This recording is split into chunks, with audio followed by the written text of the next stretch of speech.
Hello students, हम कर रहे थे international covenant on human rights.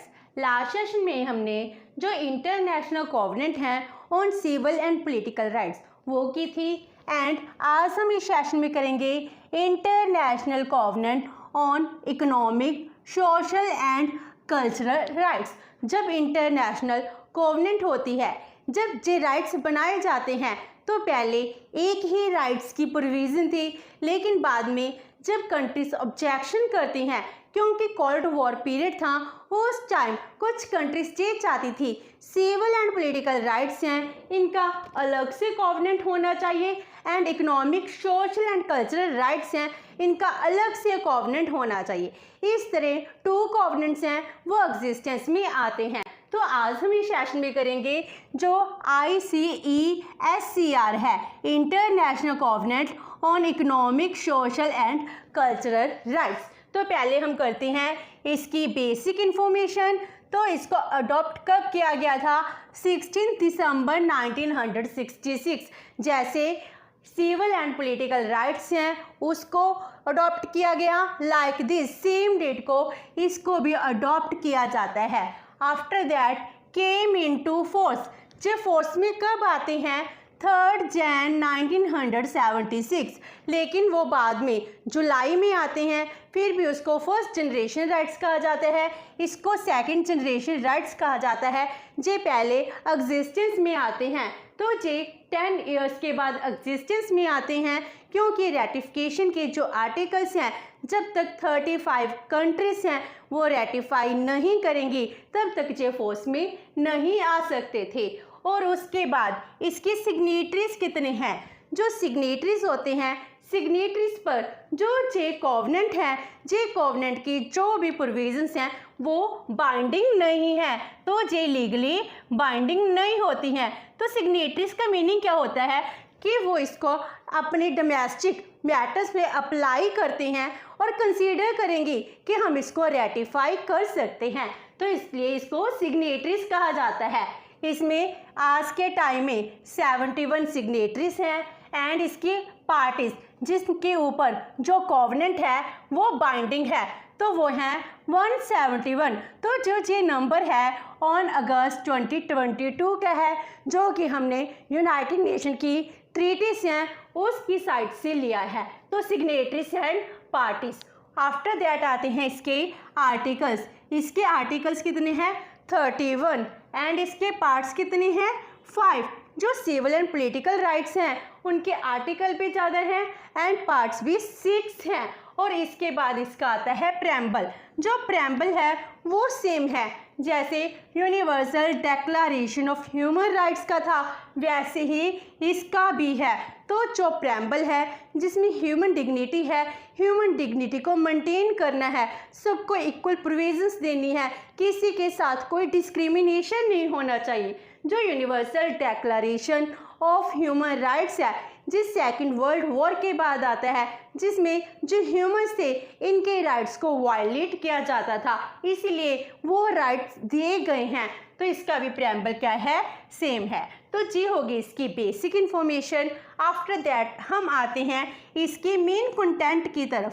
तो मेन कंटेंट ऑफ ICESCR, तो इसके 5 पार्ट्स हैं। 5 पार्ट्स में जो पार्ट 1 एंड पार्ट 2 है वो क्या है? वो बिल्कुल सेम है जैसे international covenant on civil and political rights का था, ICCPR का था। तो first and second, third, fourth, fifth article क्या है? सेम है। तो इसका फर्स्ट पार्ट तो आर्टिकल 1 है जो जनरल राइट्स बताता है, जिसमें क्या किया गया? सेल्फ डिटर्मिनेशन का राइट है वो दिया जाता है। तो part 1 deals with the rights of people to self determination as provided in article 1 of the ICCPR। तो इसमें क्या कहा गया है कि एक इंडिविजुअल को राइट दिया जाता है कि वो freely determine there political status. जो भी ह्यूमंस हैं वो क्या कर सकते हैं? अपने पॉलिटिकल स्टेटस को अपनी मर्जी से फ्रीली डिटर्मिन कर सकते हैं, freely pursue their economic, social and cultural development कर सकते हैं, and third one is freely dispose of their natural wealth, जो उनकी नेचुरल वेल्थ है उनको डिस्पोज कर सकते हैं, तो इनके ऊपर किसी की कोई भी ऑब्लिगेशंस नहीं है। एंड पार्ट 2 आर्टिकल 2 से लेकर 5 तक है, जो स्टेट्स के ऊपर बाइंडिंग है, जिसको कहा जाता है कोई भी डेरोगेट नहीं कर सकता, लेकिन जो आर्टिकल 4 है वो स्टेट्स को राइट देता है कि इमरजेंसी की सिचुएशन में वो इन राइट्स को डेरोगेट कर सकते हैं।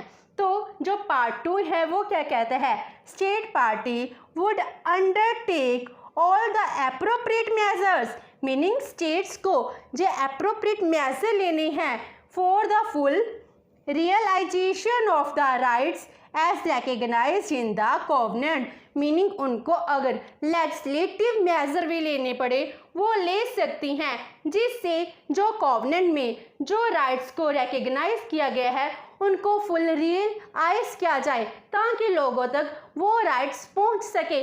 उनको प्रैक्टिकल बनाने के लिए एक स्टेट को अपने जो लेजिस्लेटिव मेजर्स करने हैं वो कर सकती है, और इन सब की जो रिपोर्ट होती है वो रिपोर्ट देनी होती है इम्प्लीमेंटेशन प्रोसीजर के थ्रू।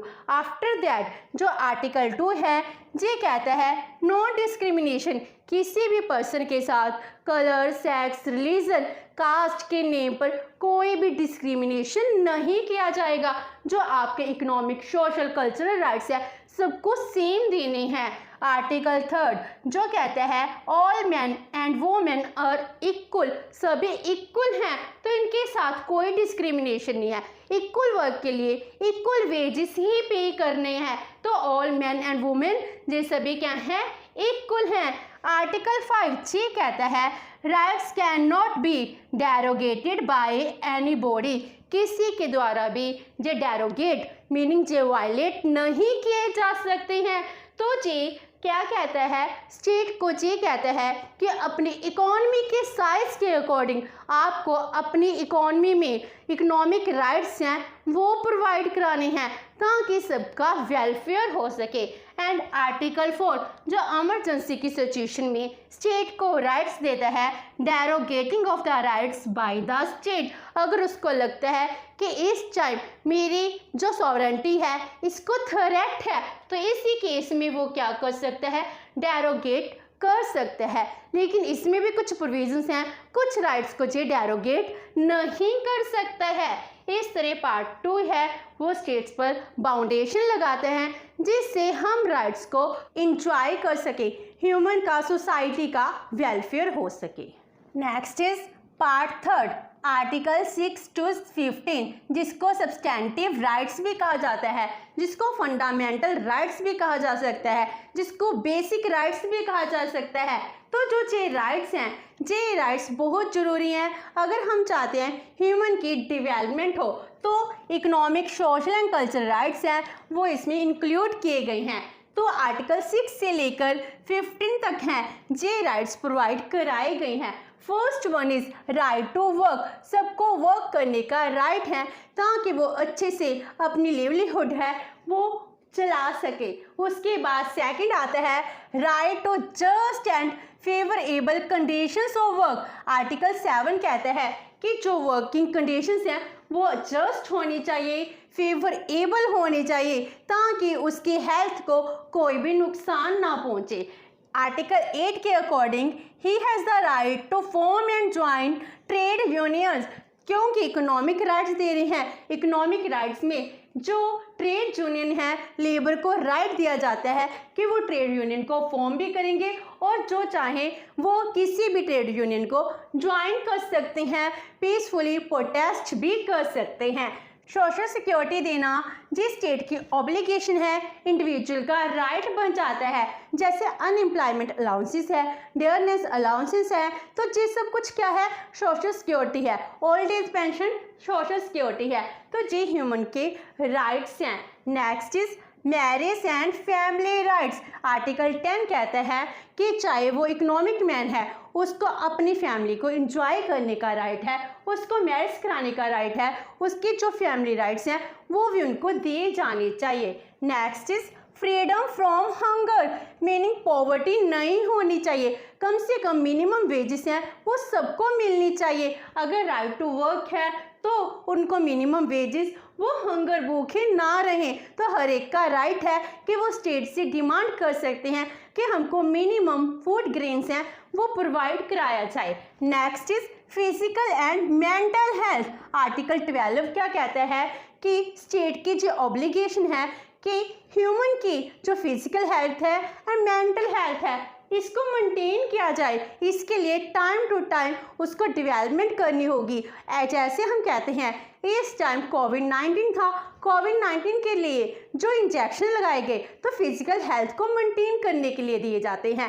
एंड जब हम वर्क करते हैं हमको एक दिन की रेस्ट दी जाती है, जी क्या होती है उसकी मेंटल हेल्थ को, उसकी बॉडी को रेस्ट देने के लिए ताकि उसका माइंड भी फ्रेश हो सके। तो जे क्या है फिजिकल एंड मेंटल हेल्थ के अंडर आता है। Then right of everyone to education, सबको एजुकेशन का राइट मिलना चाहिए, चाहे प्राइमरी एजुकेशन है, हायर एजुकेशन है, सेकेंडरी एजुकेशन है, प्रोफेशनल, टेक्निकली जो भी डिग्रीज हैं स्टेट को वो प्रोविजंस करनी चाहिए कि हर एक पर्सन है वो एजुकेट हो सके। नेक्स्ट इज आर्टिकल 14 ये कहता है compulsory and free primary education की प्रोविजन है हर एक स्टेट को करनी चाहिए। एंड आर्टिकल 15 कहता है साइंस की डेवलपमेंट होनी चाहिए और उसको कल्चरल राइट्स मिलने चाहिए। तो ये ह्यूमन की डेवलपमेंट के लिए बहुत ही इंपॉर्टेंट राइट्स हैं जिसको हम सब्सटेंटिव राइट्स कह रहे हैं।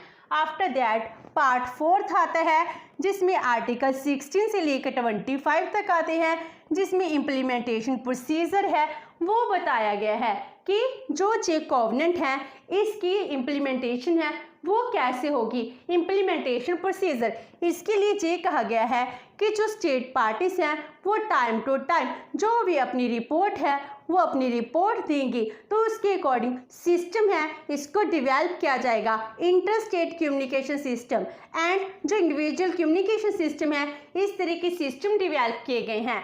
तो इसके अंडर आते हैं the state parties submit reports on the measures which they have adopted, meaning हर एक स्टेट पार्टी जिन्होंने इस कॉवेनेंट को माना है वो पार्टी अपनी रिपोर्ट है वो सबमिट कराएगी to economic and social council on the measures. उन्होंने कौन कौन से लेजिस्लेटिव मेजर्स हैं वो लिए हैं जिस वजह से जो जे कॉवेनेंट के राइट्स हैं इनको फुली रियलाइज किया गया है।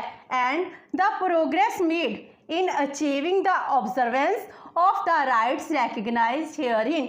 इट मीन्स क्या हो गया कि जो भी उन्होंने अपने राइट्स के थ्रू मेजर्स के थ्रू जो कुछ भी अचीव किया है इसकी एक प्रोग्रेस रिपोर्ट है वो भी देनी कंपल्सरी होती है। तो इसमें आर्टिकल 16 से लेकर 25 तक डिफरेंट आर्टिकल्स हैं जिसमें इम्प्लीमेंटेशन प्रोसीजर है वो बताया गया है।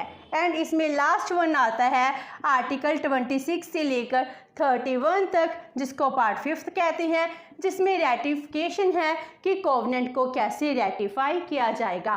तो it is related to ratification, accession, entry into force, कैसे चीज जो कॉवेनेंट है फोर्स में आती है एंड अगर कॉवेनेंट में कुछ अमेंडमेंट्स करनी है वो कैसे होंगी। तो ये सब प्रोसेस इन आर्टिकल्स में डिफाइन किया गया है। आर्टिकल 31 में इसकी लैंग्वेजेस हैं इसको डिफाइन किया गया है। तो ये हो गया main content of the ICESCR।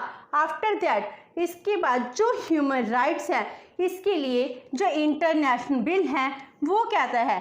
तो ये शॉर्ट क्वेश्चन के लिए या फिर MCQs के लिए बहुत ही इम्पोर्टेंट है। Define the meaning of the international bill, meaning international bill of human rights. ये क्या है तो इसके लिए क्या कहा गया है, जो universal declaration of human rights है वो प्लस जो इसकी 2 कॉवेनेंट्स हैं। तो पहली कॉवेनेंट कौन सी थी, international covenant on civil and political rights, and इसकी 2 ऑप्शनल प्रोटोकॉल्स थे जिसका फर्स्ट प्रोटोकॉल क्या कहता है कि इंडिविजुअल को राइट है वो डायरेक्टली ह्यूमन राइट कमीशन है उसको अप्रोच कर सकता है अगर उसके राइट्स वायलेट होते हैं। सेकंड ऑप्शनल प्रोटोकॉल है डेथ सेंटेंस है इसको ख़त्म करने की डिमांड करता है। तो जे होगी। उसके बाद third international covenant on economic, social and cultural rights. तो जे तीनों को मिलाकर क्या बन जाता है, international bill of human rights, जो ह्यूमन राइट्स हैं उनकी गारंटी देते हैं। तो इस तरह आज हमने इस सेशन में international covenant on economic, social and cultural rights की। नेक्स्ट सेशन में जो 2 कोवेनेंट्स हैं इनके बिटवीन कौन सा रिलेशनशिप है, इनकी सिमिलैरिटीज एंड डिससिमिलैरिटीज है, वो करेंगे। होप सो कि आपको ये सेशन अच्छा लगा होगा। अगर आपकी कोई क्वेरी है तो post it in comment box and video अच्छी लगी तो please like and share with your friends. Thank you so much and have a nice day.